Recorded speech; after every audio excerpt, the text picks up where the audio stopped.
अस्सलाम वालेकुम नाज़रीन। आज मैं आपके सामने कुछ शेर व शायरी के हवाले से गुफ्तगू करने बैठा हूँ। मेरे चैनल के नाज़रीन को ये मालूम ही होगा कि मेरे चैनल के मुख्तलिफ सिलसिले हैं, जिनमें तफ़सील कुरान का सिलसिला है, अहादीस नबवी का सिलसिला है, मसाइल दीनिया का भी एक सिलसिला है। इसके अलावा जो सोशल प्रॉब्लम्स होते हैं उनका भी एक सिलसिला है, अरबिक लर्निंग का भी एक सिलसिला है। तो उनके साथ साथ जो है वो शेर व शायरी सिखाने का, इल्म उरूज की सूझबूझ आपके साथ शेयर करने का भी एक सिलसिला है। क्योंकि मैं बहुत अरसे से शेर व अदब के साथ वाबस्ता हूँ, लिहाजा मैंने ये नतीजा निकाला है कि कम व बेश 100 के करीब ऐसे बुनियादी असूल हैं जी, कि अगर या जब तक उन तमाम असूलों पर इंसान की ग्रिप ना हो उस वक्त तक शायरी करने का मज़ा नहीं आता जी। मैं ये नहीं कहता कि वो 100 असूल अगर किसी को आते हों तो वो बड़ा पक्का और बहुत बड़ा शायर बन सकता है, ना, ये तो अल्लाह की अता है, उसकी देन, लेकिन उसको शायरी की कुछ जो है वो सूझबूझ हासिल हो सकती है। तो मैं इंशाअल्लाह ताला आपके साथ वो तमाम असूल जो हैं एक एक करके इन्हीं लेक्चर्स के अंदर जो है वो शेयर करता रहूँगा। तो आज जो सबसे पहला असूल इस हवाले से मैं आपके साथ शेयर करने जा रहा हूँ वो है रवां तबाह जी।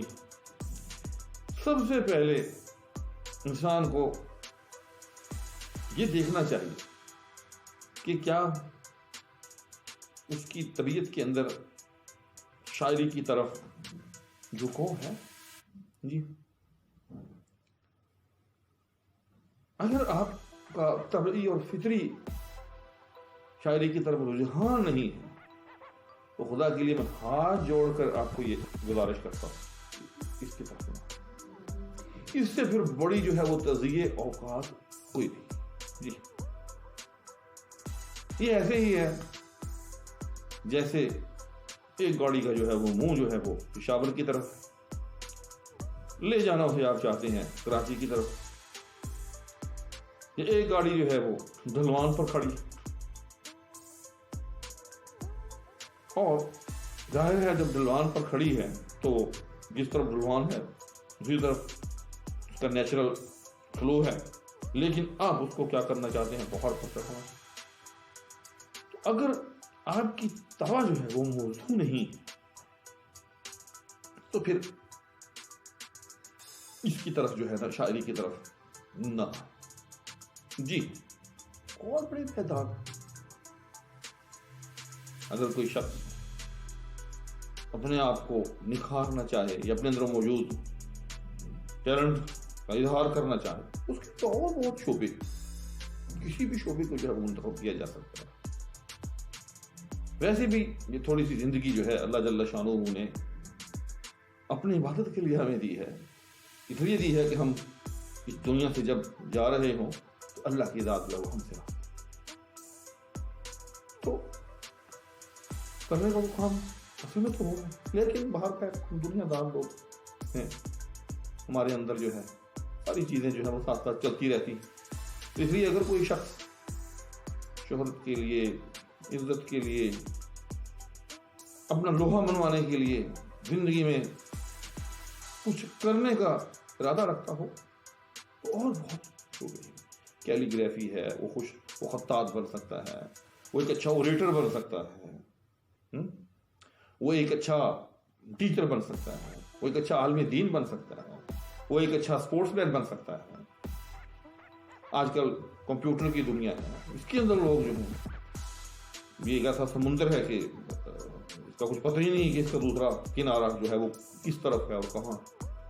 तो इसलिए जिंदगी में बहुत से ऐसे शोबे हैं कि आप जिनके अंदर जो है वो तरक्की कर सकते हैं। तो सबसे पहले ये देखें कि क्या आपकी तवा मौजूद है जी। अगर आपकी तवा मौजूद है तो मैं दोबारा आपके आगे हाथ जोड़कर गुजारिश करता हूँ कि शायरी को ख्याल, कोई फायदा नहीं फिर اللہ تعالیٰ کے دیے ہوئے اس ذہن کو ضائع کرنے کا، ایسی ہی راتوں کو جاگنے کا، الفاظ کے ساتھ جنگ کرنے کا، الفاظ کے ساتھ کشتی کرنے کا۔ جی اب اگلی بات کہ یہ کیسے پتہ چلے گا کہ تباہ موضوع میری ہے کہ نہیں؟ جی ہاں، یہ بڑا جنرل کویسچن ہے۔ جب میں یہ بات آپ سے کر رہا ہوں then you have right of asking that how we can become aware of the fact کہ ہماری تباہ موضوع ہے یا نہیں۔ لیکن اس کا جواب سننے سے پہلے میری ایک گزارش کہ چینل کو سبسکرائب بھی کر لیں، اور اس کے ساتھ ساتھ جو ہے بیل آئیکن کو بھی پریس کر لیں تاکہ آپ میرے ساتھ جڑے رہیں۔ یہ میں نے لفظ گزارش اس لیے استعمال کیا ہے کہ جب اگر مجھے میرے ذہن میں یہ ادراک، یہ بات بیٹھی ہوئی ہو کہ اس سے اگلی قسط یہ میرا ناظر پتہ نہیں سنے گا یا نہیں سنے گا، تو پھر مجھے بات کرنے کا لطف نہیں ہے۔ اس لیے یہ میں نے تو نیکسٹ جو کویسچن وہ کیا کہ اب یہ کیسے پتہ چلے کہ اس اے کی، اس بی کی، اس زید کی، اس بکر کی تباہ موضوع ہے یا نہیں؟ یہ پیدائشی شاعر ہے، فطری شاعر ہے یا متشاعر؟ جی ہاں، آپ کہیں گے یہ ایک نیا لفظ ہے، جو جانتے ہیں سو جانتے ہیں، لیکن شاید بعض دوستوں کے لیے نیا ہو۔ تو شاعر اور متشاعر میں یہی فرق ہے کہ شاعر وہ ہے کہ جس کی طبع جو ہے وہ نیچرلی موزوں ہے شاعری کی، اور متشاعر وہ ہے کہ جس کی جو ہے قدرتی طور پر تو طبع موضوع نہیں ہے، لیکن وہ الفاظ کے ساتھ جو ہے وہ پشتی کرنے پہ تلا ہوا ہے۔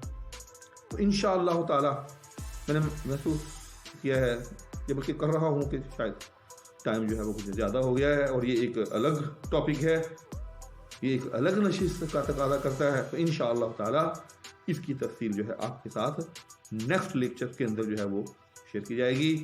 اس وقت تک اللہ حافظ۔